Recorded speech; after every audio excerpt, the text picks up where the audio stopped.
Higit 100 cellphone ang ninakaw ng tatlong lalaki sa nilooban nilang gadget store sa Davao City. Tinitignan ngayon ng mga otoridad kung sila rin ang nanloob sa isa pang gadget store sa Tagum City. Nasa frontline ng balitang yan, si Mobile Journal, Alexis Ebue. Pasado alas 3 sa madaling araw nitong Miyerkules, makikita ang lalaking may bitbit na bag sa Toril, Davao City. Umupo ito at tila may inilalabas mula sa bag.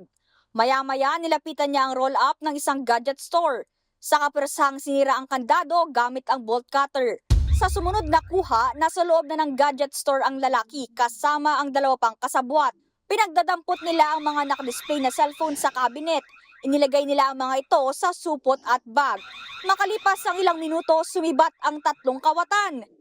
Natangay nila ang nasa higit 100 units ng cellphone na nagkakahalaga ng higit 1 milyong piso. Ganon din ang kita ng tindahan na 34,000 pesos. Isang araw lang matapos ang krimen, sa Karatig lungsod naman ng Tagum, Davao del Norte, isang gadget store din ang nilooban. Kita ang paghinto ng puting van na ito sa tapat ng establishmento.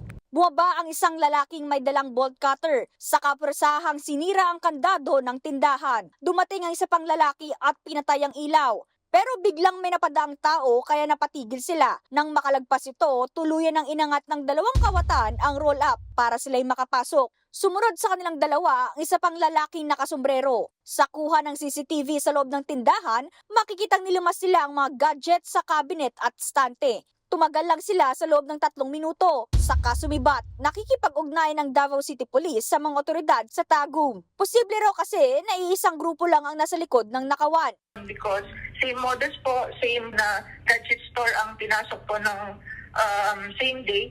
So nagko-compare notes po kami ng investigator po ng Tagum City Police Office. Tukoy na raw ng mga pulis ang isa sa mga sospek. Nagsasagawa na rin ng mga pulis ng backtracking sa mga CCTV habang tuloy ang pagtugis sa mga kawatan. Nagbabalita mula sa frontline, Mobile Journal Alexis Ebue, News 5. Mga kapatid, Cheryl Hosing po.